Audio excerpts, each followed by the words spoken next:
February 22, 2023, after sundown, Venus, Jupiter and the crescent moon gather in the west-southwest.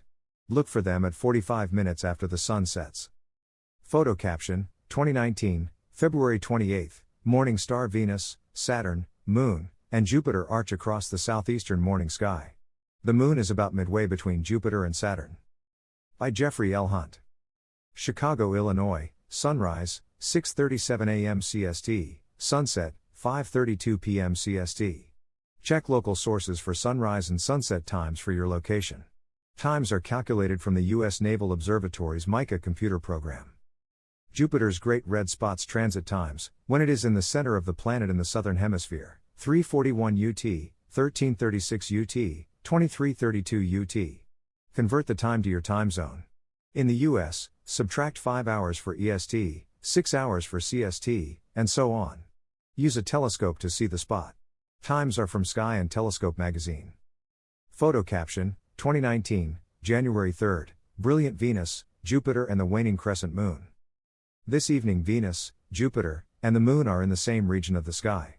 They are the three brightest nighttime spectacles. On occasion, Mars is brighter than Jupiter when the red planet is near Earth. Jupiter, though, is consistently brighter than Mars. As described in the evening section, the gathering of the three celestial bodies occurs in the west-southwest after sundown. How frequently does this occur and are they ever really close together? 2 nights ago, Venus moved to within 10 degrees of Jupiter and stays in that range until March 11. For nearly 3 weeks the two are near each other. In that range the lunar orb completes a large arc in its orbital path. So, there's a fairly large probability that the three appear close together. Photo caption, 2019, January 31, the waning crescent moon is 2 degrees from Venus this morning with Jupiter 8.5 degrees to the upper right of Venus. This evening the three nearly fit into a binocular field of view. Venus and Jupiter are at the extreme edges of the field with a piece of the crescent. The entire moon and Jupiter fit, but not 3 of them. One manner to classify a grouping is to consider the smallest circle that contains the 3. A binocular makes a circular image, not the mask effect shown in the movies. 2 eyes look at the same region of the sky, not 2 adjacent spots. Looking through a cardboard tube restricts the field to different sizes by using different lengths. The moon does not appear as a point of light like Venus and Jupiter. Its diameter is an added factor. Photo caption, 2019, January 19, Venus-Jupiter, 3.7 degrees apart. To consider the question, a survey was conducted of future Venus-Jupiter conjunctions, along with their visibilities.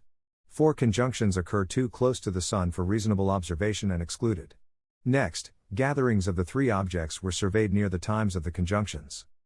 The survey was further constrained by measuring the size of the gathering for Chicago, Illinois, at about 45 minutes after sundown. The smallest circle column is for this location, but a reasonable starting point for anywhere in the Americas. The smallest circle, 3.4 degrees, in the near future occurs on February 22, 2034. However, the moon is less than 1% illuminated and near the sun. Only 20 minutes after sundown, a binocular and a very clear sky are needed. Chart caption, 2036, July 20, Venus, Jupiter, and the crescent moon fit into a binocular field of view before sunrise. At the July 20, 2036 gathering, Venus, Jupiter, and the crescent moon are well up in the eastern sky during morning twilight. They cover a circle 4.9 degrees in diameter and easily fit into a binocular. This occurs near Aldebaran and the Hyades star cluster in Taurus. The bright star is 4.1 degrees to the upper right of Venus. Gatherings of the 3 bodies are not rare, occurring about every other year. Certainly, they are more frequent than U.S. presidential elections or the Olympics. Seeing them gather closely, within a binocular field of view is a rare event. Mark your calendar for the July 20, 2036 gathering. Here is today's planet forecast. Morning sky. The morning sky is without a bright planet. Mercury continues its slide into sunlight. Only rising 32 minutes before the sun, the speedy planet is washed out by the light of approaching daybreak. Evening sky. Chart caption, 2023, February 22, brilliant Venus, Jupiter, and the crescent moon gather in the west-southwest after sundown. This evening the gathering of Venus, Jupiter, and the moon occurs in the west-southwest after sundown. Brilliant Venus is about 20 degrees above the horizon at 45 minutes after the sun sets. Bright Jupiter is 7.2 degrees to the upper left of Venus. The crescent moon, 10% illuminated, is 1.3 degrees to the lower left of Jupiter. The Moon's night portion is showing the gentle light of Earthshine, sunlight reflected from Earth's oceans, clouds and land. Capture this scene with a tripod-mounted camera with exposures ranging from a fraction of a second up to a few seconds.